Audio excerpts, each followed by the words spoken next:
Hello everyone, welcome in Kiran learners academy. इस class में solve करेंगे दोस्तों। ये है RRB group D 23/8/2022 shift number first. जो भी क्वेश्चन बने थे वो सारे आपके इस क्लास में कवर होंगे साइंस के। फर्स्ट क्वेश्चन है, the insoluble substance formed in A solution during a chemical reaction is noun has.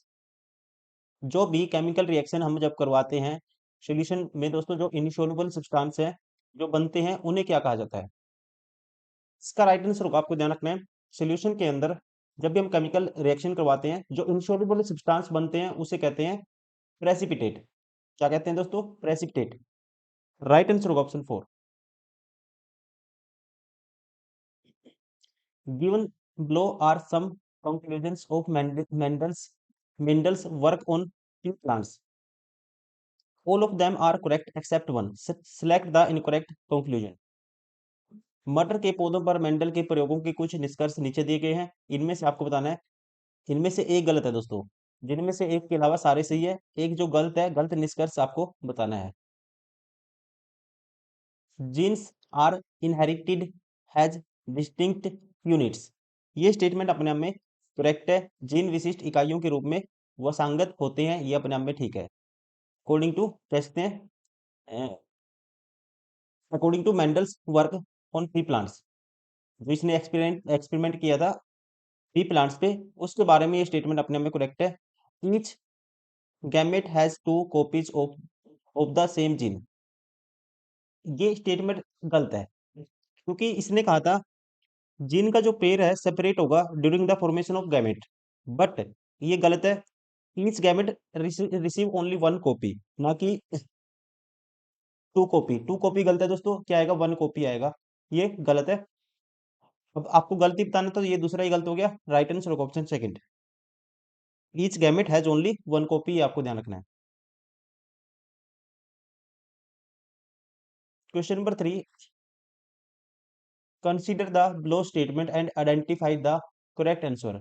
Statement 1 है, most carbon compound are poor conductors of electricity. पहली स्टेटमेंट दोस्तों अपने में ठीक है, most of carbon compound are poor conductor of electricity के क्या होते हैं? पुअर कंडक्टर होते हैं, क्योंकि carbon compound covalent in nature होते हैं, कोवलेंट बॉन्ड बनाते हैं। ये ठीक है। Carbon compounds have low melting and boiling points. Carbon compound दोस्तों कोवलेंट इन नेचर होते हैं, कोवलेंट इन नेचर होते हैं। तो यहाँ पे कार्बन कंपाउंड क्या है, इनका जो कह सकते हैं लो होता है मेल्टिंग पॉइंट, और बॉइलिंग पॉइंट क्या होता है? लो लो होता है, due to covalent in nature. ये भी स्टेटमेंट अपने आप में ठीक है। दोनों ठीक है। राइट आंसर होगा option first, both the statement are true. Which of the following not a result of the ozone layer depletion. कहते हैं निम्न में से क्या ओजोन परत के अक्षरण का परिणाम नहीं है? अब देखिए, डिप्लेशन ऑफ ओजोन लेयर से दोस्तों क्या क्या इंपैक्ट हो सकते हैं? त्वचा कैंसर हो सकता है, स्किन कैंसर हो सकता है, और सूर्य से पृथ्वी पर अधिक पैरामैग्नेटिक किरणें आना, ये भी अपने में ठीक है। इम्यून डिफिशियंसी डिसऑर्डर भी हो जाता है, लेकिन सुनामी इसका कोई इम्पैक्ट नहीं है, ये गलत है। ये इसका रिजल्ट नहीं है, ये इसका परिणाम नहीं है। राइट आंसर होगा option first. At which position on principal axis does a concave mirror forms a highly diminished real and inverted image of an object. कहते हैं एक अवतल दर्पण एक कॉनकेव मिरर दोस्तों मुख्य अक्ष पर किस स्थान पर किसी वस्तु का अत्यधिक छोटा वास्तविक और उल्टा प्रतिबिंब निर्मित करता है? देखिए, मैं आपको बिल्कुल ही कॉन्सेप्ट इसमें क्लियर कर देता हूँ। कुछ भी पूछेगा आप क्वेश्चन गलत नहीं करोगे कॉनकेव मिरर से। देखिए दोस्तों, मान लो एक कॉनकेव मिरर है,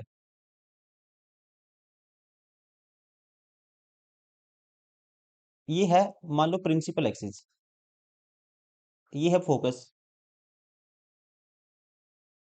और ये है सेंटर ऑफ कर्वेचर, और आगे नेक्स्ट कह सकते हैं ये है मान लो इन्फिनिटी। अब आपको कंडीशन याद रखनी है, ऑब्जेक्ट कहाँ कहाँ पूछेगा, ऑब्जेक्ट वहां पे है तो इमेज कहाँ बनेगा? ठीक है, तो ऑब्जेक्ट कहाँ हो सकता है? मान लो एक नंबर देता हूँ इन्फिनिटी को मैं, दो नंबर देता हूँ इन्फिनिटी और सेंटर के बीच को, तीन नंबर दोस्तों दे देता हूँ किसको? सेंटर को, और चार नंबर सेंटर और फोकस के बीच को, पांच नंबर ऑब्जेक्ट हो सकता है फोकस पे हो सकता है। और 6 नंबर फोकस और पोल के बीच में हो सकता है ऑब्जेक्ट। अब आपको इमेज ध्यान रखनी है। ये तो ऑब्जेक्ट की पोजीशन थी, इमेज कहाँ कहाँ बन सकता है, उसके लिए आप ध्यान रखेंगे। अगर इन्फिनिटी पे है ऑब्जेक्ट तो इमेज बनेगा फोकस पे। कहाँ बनेगा आपको याद रखना है, फोकस पे बनेगा।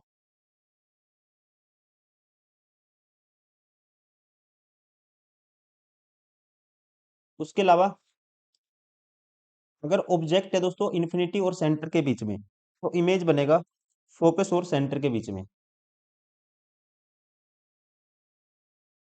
और इससे बड़ा बनेगा हल्का। देखो ये 1 नंबर था, तो इसको मैं नीचे भी नंबर देता हूँ, 1 नंबर। यहाँ ऑब्जेक्ट था इन्फिनिटी पे, तो इमेज कहाँ बनेगा, फोकस पे।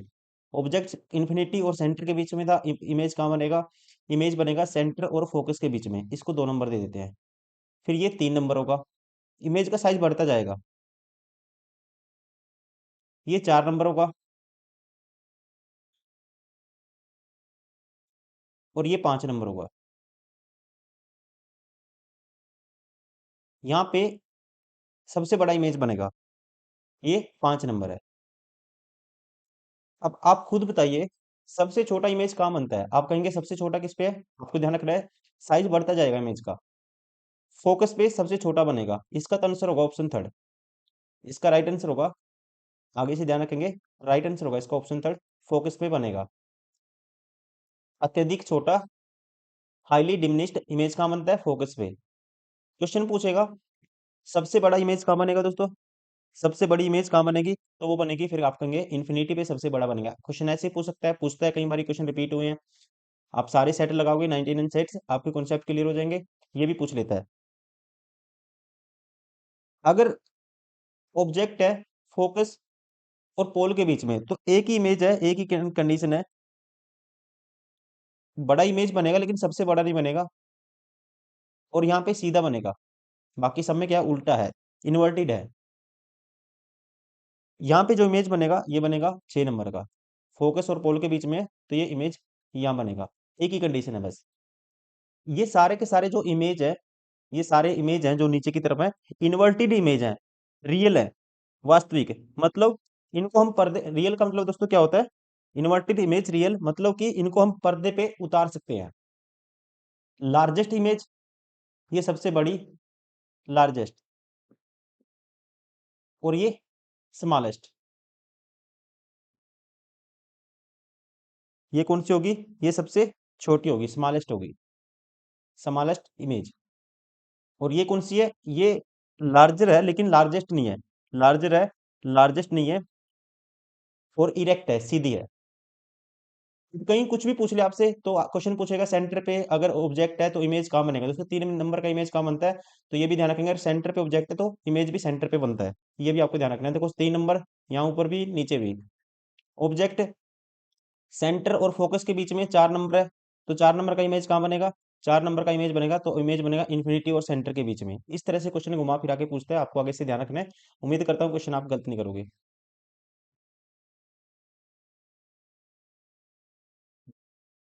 Question number 6, consider the statement below and identify the correct answer. पहला कहता है the modern periodic table has 18 vertical column noun has group. अपने आप में ठीक ठीक है दोस्तों, जो वर्टिकल कॉलम होते हैं उनको ग्रुप कहते हैं, और कितने होते हैं, 18। Modern periodic table has 7 horizontal row, उनको क्या बोलते हैं, पेड़ बोलते हैं, आवर्त बोलते हैं, और इनको समूह बोलते हैं, ग्रुप को। ये दोनों स्टेटमेंट अपने आप में करेक्ट है। राइट आंसर होगा option first.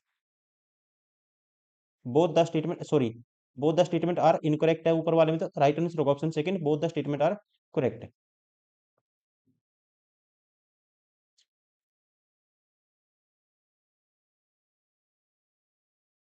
An object placed 30 centimeter from a concave lens form a vertical erect image at a distance of 10 centimeter from the lens. The magnification produced by the lens is। Magnification का आपको ध्यान रखना है, magnification होता है height of image बटे में height of object, या कह सकते हैं v by u, distance of image बटे में डिस्टेंस ऑफ ऑब्जेक्ट। और आपको ध्यान रखना है दोस्तों, एम की वैल्यू पॉजिटिव लेंगे अगर किसकी बात होगी, इरेक्ट की, मतलब सीधी। और नेगेटिव लेंगे किस केस में? नेगेटिव लेंगे इन्वर्टेड के केस में। अब यहाँ पे क्या है, इरेक्ट सीधा, तो मतलब m की वैल्यू पॉजिटिव आएगी और v बाय u होगी। v क्या है? An object place 30 centimetre from उनके ऑब्जेक्ट डिस्टेंस तो दोस्तों 30 है, और v की वैल्यू क्या है? 10 है, इमेज की डिस्टेंस 10 है, तो मतलब 10/30। और क्या है? इरेक्ट है। पॉजिटिव लेंगे तो ये आएगा 1/3। मैग्निफिकेशन क्या आएगा? 1/3। राइट आंसर होगा option third.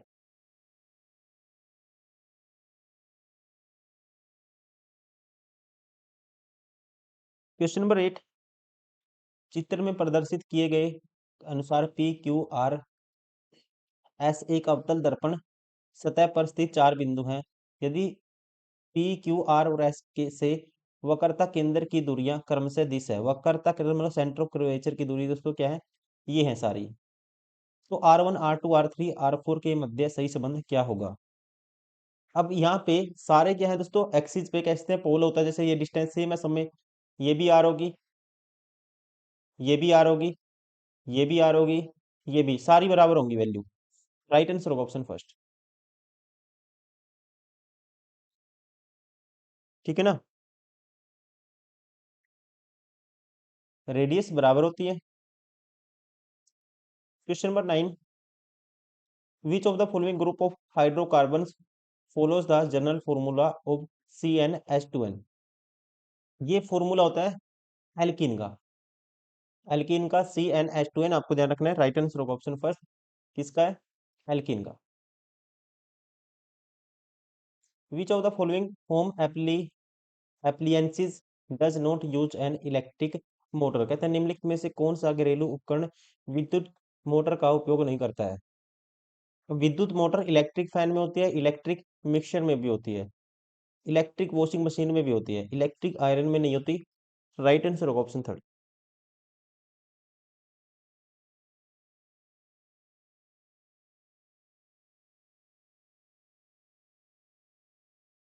Selectively permeable membranes are those that allows penetration of। कहते हैं चयनित पारगम्य झिल्लियां वे झिल्लियां हैं जो इनमें से किसको प्रवेश की अनुमति देती हैं? परमिएबल मेम्ब्रेन दोस्तों अनुमति देती हैं जो झिल्लियां होती हैं, पारगम्य झिल्लियां बोलते हैं इसको, पारगम्य झिल्लियां। इसका राइट आंसर होगा only solvent molecules but not solute molecules, मतलब कि केवल विलायक अणुओं को पास होने देती हैं परंतु विलेय अणुओं को नहीं। Option first. Question number 12, two resistors of 4 ohm each are connected in a parallel to 5 volt battery source, the total current in the circuit is। अब देखिए, अब जो भी हम रेजिस्टेंस को जोड़ेंगे दोस्तों, जोड़ना किसमें? पैरेलल कॉम्बिनेशन में। तो कॉम्बिनेशन क्या आएगा? 1/R की वैल्यू होगी 1/R1 प्लस 1/R2, मतलब 4 है, 1/4 प्लस 1/4 क्या आएगा? 1/4 प्लस 1/4, तो ये आएगा 2/4, मतलब कि 1/2। 1/R इज इक्वल टू, ये आएगा 2/4 1/2। आर की वैल्यू दोस्तों क्या आएगी? क्रॉस मल्टीप्लाई करेंगे, आर बराबर आएगा 2।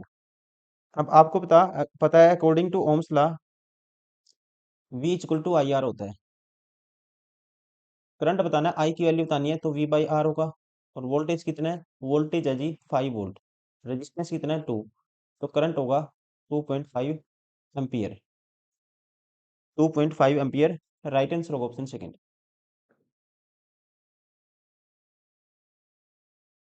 What is the main reason for the pollution of river Ganga by the coliform bacteria. कहते हैं गंगा नदी के कोलीफॉर्म जीवाणु द्वारा, बैक्टीरिया द्वारा कोलीफॉर्म प्रदूषित होने का मुख्य कारण क्या है? तो ये माना जाता है, इसका मुख्य कारण माना जाता है अदगद शवों का विसर्जन, मतलब कि submersion of incompletely burn dead bodies को लोग गिरा देते हैं। अदगत मतलब कि आधे या इनकम्प्लीटली जली हुई डेड बॉडीज को उसका विसर्जन कर देते हैं लोग उसमें। यही माना जाता है इसका मेन कारण, प्रदूषित होने का मुख्य कारण। Option second. What will come in place of P and Q respectively in the given double displacement reaction. अब देखिए, एक तो आपको अगर ये भी नहीं पता डबल डिस्प्लेसमेंट रिएक्शन क्या होता है, तो आप सीधा भी आंसर कर सकते हो। आपको पता है दोस्तों, AgNO3 किसका फॉर्मूला होता है? सिल्वर नाइट्रेट का होता है, AgNO3। पी की जगह तो आएगा NO3, क्योंकि जब हम सिल्वर नाइट्रेट को और सोडियम क्लोराइड को NaCl को AgNO3 को रिएक्ट करवाते हैं, तो AgCl बनता है, मतलब सिल्वर क्लोराइड बनता है, और NaNO3 बनता है, मतलब कि सोडियम नाइट्रेट बनता है, सोडियम नाइट्रेट। और यहाँ आएगा, क्या आएगा? सिल्वर क्लोराइड, मतलब AgCl आएगा। तो Q की जगह तो आएगा Cl, और P की जगह आएगा NO3। राइट आंसर होगा ऑप्शन फर्स्ट। अब दोस्तों इसमें क्या किया है, सिल्वर ने डिस्प्लेस कर दिया किसको? सोडियम को डिस्प्लेस कर दिया, क्योंकि सिल्वर जुड़ गया Cl के साथ, Ag जुड़ गया Cl के साथ सॉल्यूशन के अंदर। और इस कंडीशन में क्या बनता है? एक व्हाइट प्रेसिपिटेट बन गया। इसे बोलते हैं displacement reaction, double displacement reaction. क्योंकि सिल्वर नाइट्रेट और सोडियम क्लोराइड दोनों कलरलेस है, और दोनों क्या बनाएंगे? व्हाइट प्रेसिपिटेट बनाएंगे। राइट आंसर होगा ऑप्शन फर्स्ट। इसे बोलते हैं डबल डिस्प्लेसमेंट रिएक्शन। पी की जगह क्या आएगा? NO3, और Ag के साथ क्या आएगा? AgCl, मतलब सिल्वर क्लोराइड आएगा। Question number 15। Kidney is an organ of excretion and osmoregulation in humans, regulation of which two substances is done by the kidneys। वृक्क मानव में उत्सर्जन तथा परासरण नियमन का अंग है। वृक्क किन दो पदार्थों का नियमन करता है? आपको दोस्तों ध्यान रखना है, किडनी क्या करता है? यूरिया और यूरिक एसिड को ब्लड में से रिमूव करने के अलावा और क्या करेगा? ये हेल्प करता है मेंटेन करने में वाटर और साल्ट की कॉन्सेंट्रेशन को। राइट आंसर होगा option third. Regulation of which to substances, that is water and salts। Which of the following materials is preferably used in making heating element of electric heating devices। कहते हैं निम्नलिखित में से किस सामग्री का उपयोग विद्युत ताप उपकरणों के ताप तत्वों का बनाने में किया जाता है? आपको ध्यान रखना है, हीटिंग एलिमेंट को बनाने में फॉर्मेशन में यूज किया जाता है ऑप्शन सेकंड, निक्रोम का। पूछेगा इलेक्ट्रिक हीटर कौन सी धातु से बना होता है, किससे बना होता है? तो आपको ये भी ध्यान रखना है, उस कंडीशन में भी किससे बना होता है, ये क्वेश्चन पूछता है निक्रोम का।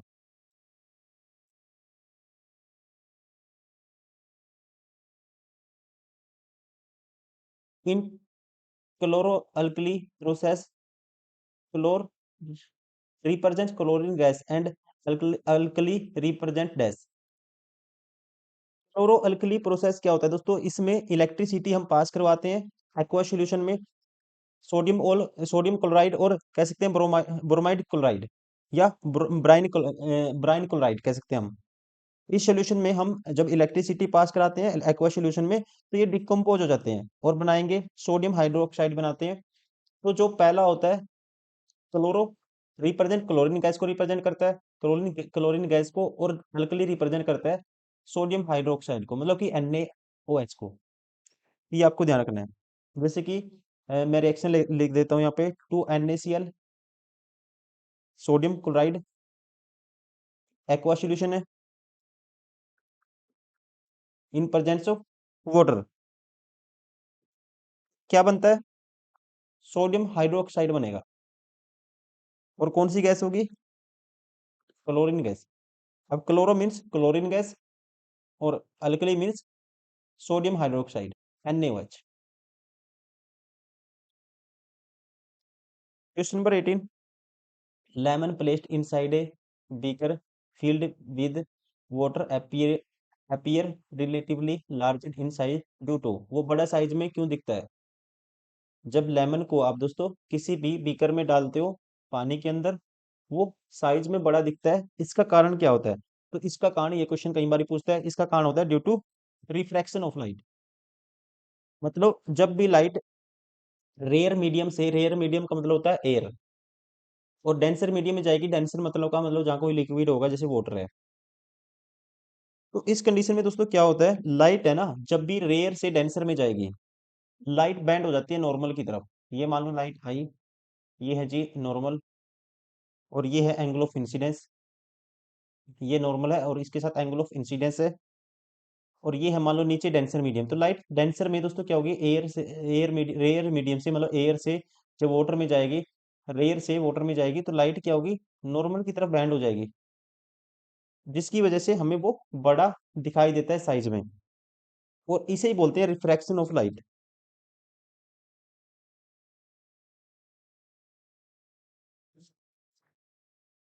Question number 19, a compound X is transparent crystalline solid, it has glazing property and used in manufacture of glass। compound X is, तो यहाँ पे आप ध्यान रखेंगे वॉशिंग सोडा Na2CO3, जिसको बोलते हैं हम sodium carbonate, Na2CO3 sodium carbonate, और क्या बोलते हैं इसको, वॉशिंग सोडा। और कह सकते हैं it has detergent properties, cleansing properties, और इसी वजह से इसका यूज किया जाता है डर्टी क्लॉथ्स में रिमूव करने के लिए डर्ट को और ग्रीस को। और इसका दोस्तों जो ज्यादातर यूज होता है, आपको ध्यान रखना है, ग्लास में, सोप में और पेपर इंडस्ट्री में इसका यूज किया जाता है, washing soda, option 4। Which of the following is a protein splitting enzyme. Protein को तोड़ने वाला एंजाइम होता है पेप्सिन। कौन सा होता है, पेप्सिन। आपको ध्यान रखना है, कई बार पूछा जाता है क्वेश्चन, ये भी option 4, that is pepsin.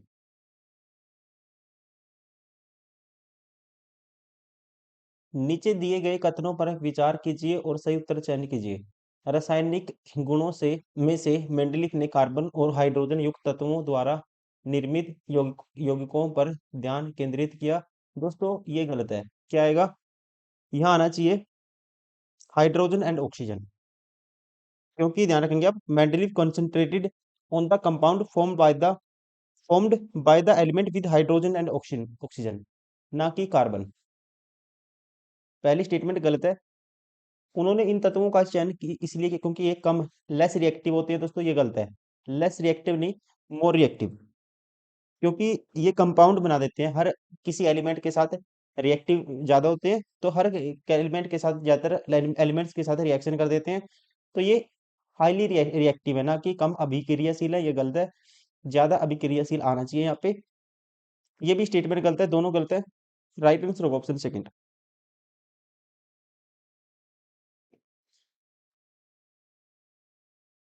A wire of given material has length L and resistance R. Another wire of the same material having 9 times of the length and the same area of cross section will have resistance equal to।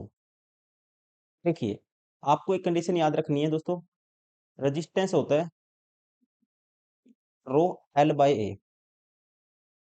ये मान लो R1 है।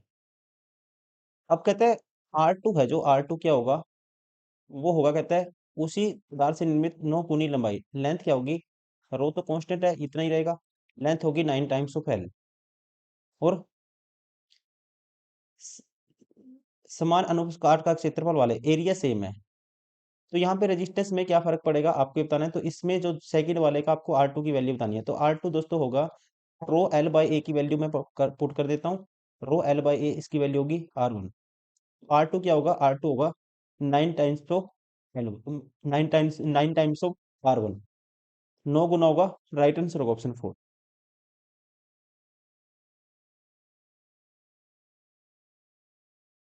In a dynamo, electric current is produced using the principle of dynamo काम करता है किस पे, principal of electromagnetic induction पे। ठीक है, in a dynamo electric current is produced using the principle of electromagnetic induction. Right answer होगा option 3।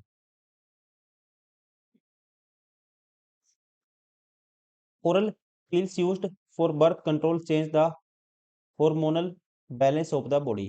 How do these prevent pregnancy? Select the correct option। कहता है जन्म नियंत्रण के लिए उपयोग की जाने वाली मुख्य गोलियां शरीर के हार्मोनल संतुलन को परिवर्तित कर देती हैं। इनके द्वारा गर्भावस्था को रोकने के सही तरीके का चयन कीजिए। इसकी वजह से दोस्तों क्या होता है, एग्स आर नॉट रिलीज्ड, अंडाणु मुक्त नहीं होते हैं, और जिसकी वजह से क्या नहीं होता, नो फर्टिलाइजेशन, जिसकी वजह से निषेचन नहीं होता है। राइट आंसर होगा option second.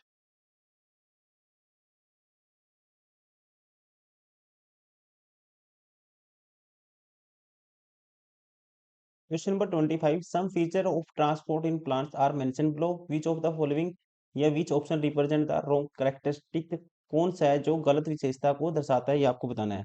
The movement of both water and food is by directional, पहली स्टेटमेंट दोस्तों गलत है।